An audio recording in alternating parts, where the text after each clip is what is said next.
Good morning, merry Christmas. ক্রিসমাসে আমরা চলে এসেছি আমার বোনের বাড়ি। এখানে সবার নিমন্ত্রণ ছিল, আর এখানে প্রচুর খাওয়া দাওয়া হয়েছে, কেক পিঠে। আর এখানে সবাই মিলে একসাথে হয়েছে, গল্প করছে, রান্না হচ্ছে, সবাই একসাথে খাওয়া দাওয়া হয়েছে, খুব আনন্দ হয়েছে।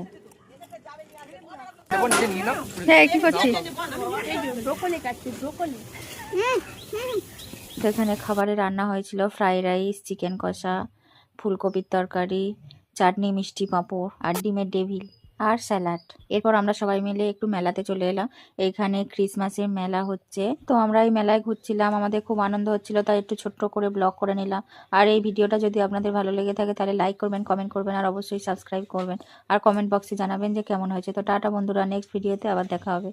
এরপর আমরা চার্চে ঢুকবো ভিতরে। চার্চের ভিতরটা খুব সুন্দর সাজিয়েছিল, দেখতে খুব রাত ভালো বেড়ে লাগছে। যায়, হিম কুয়াশায় বরফ বাতাস গাছপালা সয়, পথ থেকে তুষার চাদরে আসছে যে সে তোমার দাঁড়ে। ডিসেম্বরের এই শহরে পাড়ায় পাড়ায় সবার ঘরে লাল জামাতে কেউ আসবে, অপেক্ষা নাই ঝুলছে মজায়। Don't take a nap, rich flavors of one bonfire, shine in the sharp, sweet, sharp and fly, busy,